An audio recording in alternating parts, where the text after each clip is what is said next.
안녕하세요. 오늘 저희는 당신께서 보내주신 귀중한 자료들을 바탕으로 생사가 갈리는 최전선이죠. 전술적 전투 상자 처치 TCC 그리고 후송중 처치 ERCC 분야에 아주 흥미로운 최신 동향을 좀 깊이 있게 파헤쳐 보겠습니다. 네, 반갑습니다. 저널 와치 2025 요약본이랑 또 최신 TCC 가이드라인, 이걸 통해서 현장 생존율을 높이기 위한 핵심 변화, 또 연구 결과들, 이런 것들을 명쾌하게 짚어보는 게 오늘 저희 목표입니다. 자, 그럼 바로 시작해 볼까요? 네, 오늘 살펴볼 내용들은 정말 실제 현장에서 생명을 살리는 방식이 어떻게 계속 발전하고 있는지를 잘 보여줍니다. 특히 가이드라인 변화는 꼭 짚고 넘어가야 할 부분이죠. 맞습니다. 가장 먼저 눈에 띄는 변화가 역시 기도 관리, 에어웨이 매니지먼트 쪽인 것 같아요. 2024년 업데이트에서 구체적으로 어떤 점들이 달라졌을까요? 핵심적인 변화는요. 의식이 없는 환자에게 예전에는 그 성문 외 기도기, 그러니까 extraglottic airway 사용을 권고했었는데 이게 삭제됐다는 점입니다. 아, 그게 빠졌군요. 네, 대신에 훨씬 간단하면서도 효과적인 회복 자세, 리커버리 포지션의 중요성을 더 강조하고 있어요. 아마 뭐랄까, 기본적인 처치를 더 확실하게 하자, 그런 방향 같아요. 그렇군요. 기본에 충실하자. 그렇죠. 그리고 수술적 기도 확보술인 윤상갑상막 절개술, 크리코테로돔이라고 하죠. 이거는 적용 기준을 더 명확하게 했고요.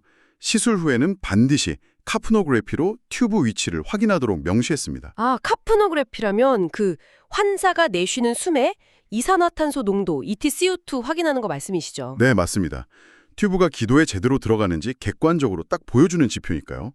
필수죠. 기도만큼이나 이 호흡, respiration, breathing 관련 지침도 업데이트가 있었네요. 그렇습니다. 이게 환기가 잘 안 되거나 산소를 줘도 저산소증이 계속될 때, 그럴 때는 코인두 기도기, 네소페린지얼 에어웨이 사용을 고려하고 또 백밸브 마스크, BVM이라고 하죠.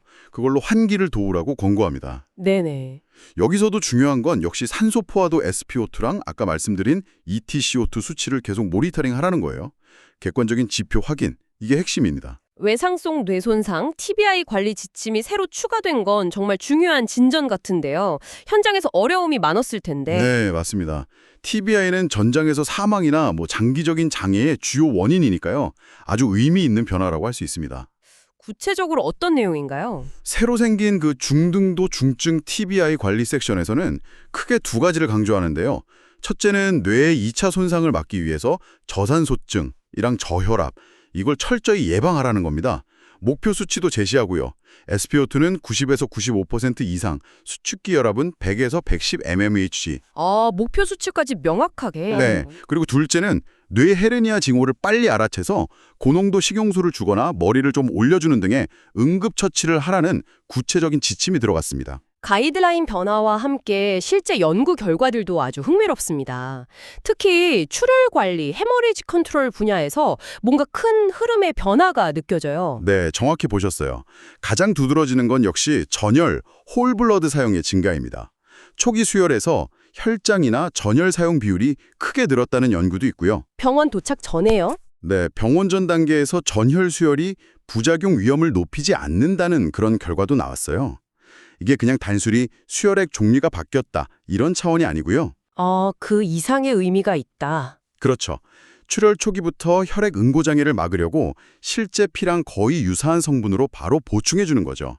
이른바 지혈 소생술, 히모스태틱 리소스테이션. 이 개념이 이제 현장 표준으로 자리 잡고 있다는 아주 강력한 신호입니다.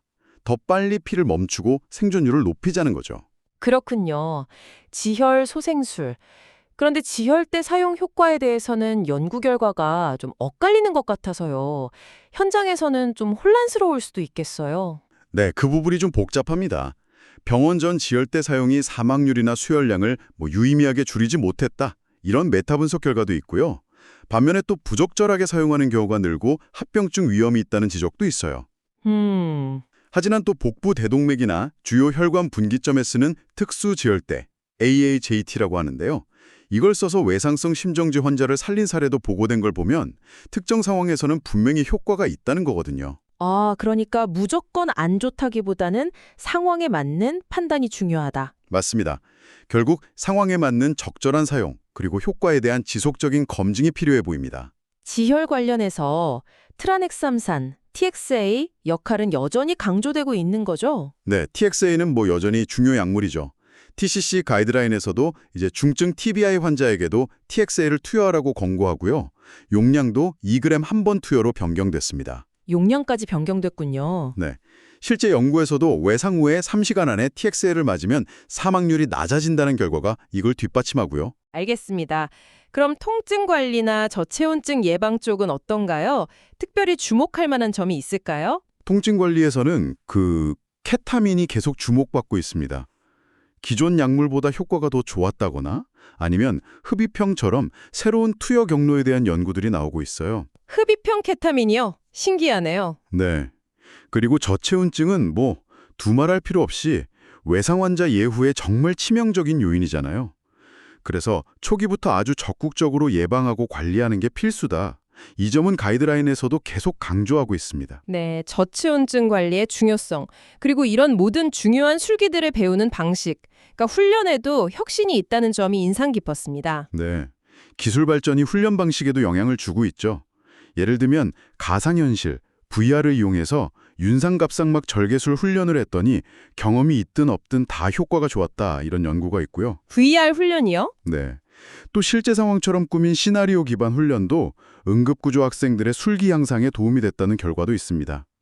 이런 기술들이 확실히 현장 대응 능력을 높이는 데 기여할 것 같아요. 네, 오늘 정말 TCCC와 ERCCC 분야의 중요한 최신 동향들을 당신의 자료 덕분에 아주 빠르게 훑어볼 수 있었습니다. 전열 사용 확대 같은 지열 전략의 진화, 또 기도 관리 방식의 변화, TBI 관리 지침 신설까지 생존율을 높이기 위한 정말 다각적인 노력이 느껴지네요. 맞습니다. 특히 전열 사용 확대나 TXA 적용 변경, 또 기도관리 지침 업데이트 같은 건 정말 현장에서 바로 적용될 수 있는 중요한 정보들이죠. 다만 아까 지열대 효과처럼 연구 결과가 좀 상반되는 부분도 있으니 항상 최신 지견을 받아들이되 비편적인 시각으로 현장에 적용하는 자세가 중요하겠습니다. 기술적, 의학적 발전을 넘어서요.